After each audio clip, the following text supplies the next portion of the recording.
Hello students, आज हम लोग क्लास 9th का साइंस स्टार्ट करेंगे और साइंस में से पहला चैप्टर है मैटर इन आवर सराउंडिंग्स। तो मैटर इन आवर सराउंडिंग्स जो है ये हम लोग का फर्स्ट चैप्टर है और केमिस्ट्री का चैप्टर है ये। ठीक है, तो केमिस्ट्री, फिजिक्स, बायो ये तीनों आप लोगों को अलग कॉपी में करने हैं और ये केमिस्ट्री का चैप्टर है मैटर इन आवर सराउंडिंग, मतलब कि हमारे आसपास के पदार्थ, मैटर को पदार्थ कहते हैं। अब मैटर क्या होता है? Anything that has mass and occupies space. कोई भी ऐसी चीज़ जो जिसका फिक्स मास हो, जो जगह घेरती हो, उसे हम मैटर कहते हैं। ठीक है, anything that has mass and occupies space, उसे हम लोग मैटर कहेंगे। अब स्टेट्स ऑफ मैटर, मैटर की कितने स्टेट्स होते हैं? बेसिकली इसके 3 स्टेट्स होते हैं, सॉलिड, लिक्विड एंड गैस। तो इसके अलावा भी 2 स्टेट्स होते हैं, प्लाज्मा एंड बोस-आइंस्टीन, बट उनके बारे में ज़्यादा रिसर्च नहीं हो सकी है, इसलिए बेसिकली हम लोग 3 स्टेट्स पढ़ते हैं मैटर के, सॉलिड, लिक्विड एंड गैस।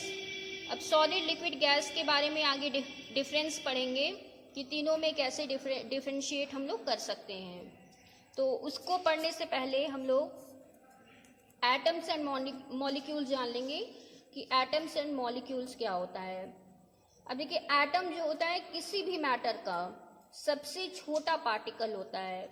अब जैसे ये पेपर शीट है, इस पेपर शीट का जो सबसे स्मॉलेस्ट पार्टिकल होगा उसे हम एटम कह सकते हैं।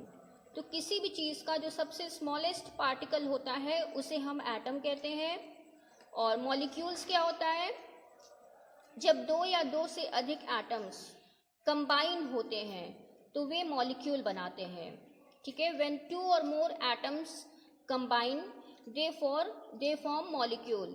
2 या 2 से अधिक एटम कंबाइन होकर के मॉलिक्यूल का फॉर्मेशन करते हैं।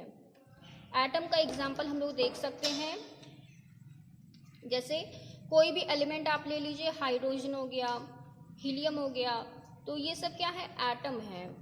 अब मॉलिक्यूल का एग्जाम्पल हम लोग देखेंगे, जैसे कि O2 हम लोग लिख सकते हैं, ऑक्सीजन जैसे हम लोग बेसिकली लिखते हैं।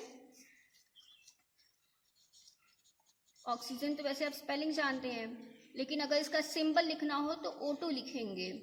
अब एटम मॉलिक्यूल के, ये O2 मॉलिक्यूल कैसे है? O2 बना कैसे है? 2 ऑक्सीजन के एटम के कंबाइन होने से ही O2 बना है। तो देखिए, इसमें 2 एटम कंबाइन हो रहे हैं, इसलिए क्या है? ये मॉलिक्यूल है। एटम का एग्जाम्पल देख लेंगे, जैसे हीलियम, He, ये एक एलिमेंट है हीलियम। इसमें देखिए सिर्फ एक एटम है, तो ये इसको हम मॉलिक्यूल नहीं कह सकते हैं।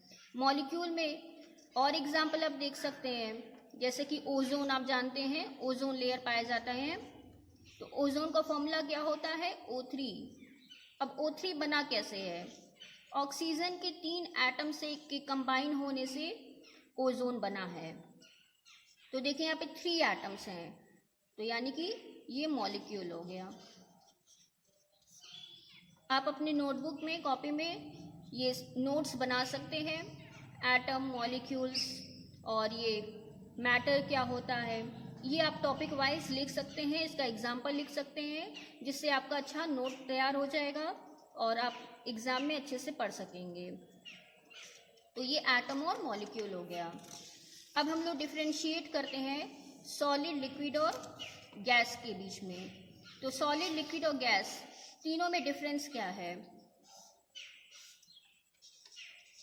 First solid, liquid and gas. First difference क्या है? सॉलिड का फिक्स शेप होता है,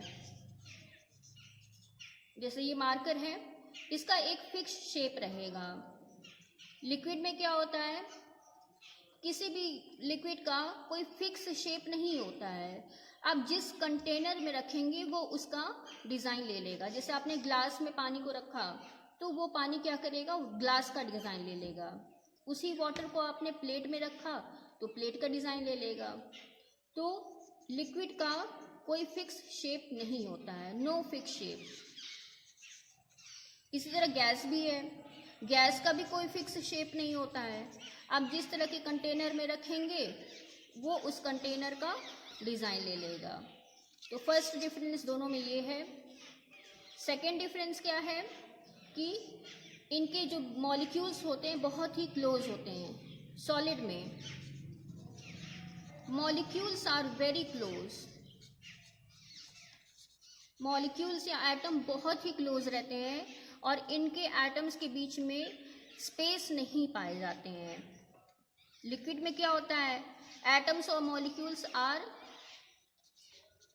समवॉट, यानी कि कुछ कुछ दूर होते हैं, फार होते हैं।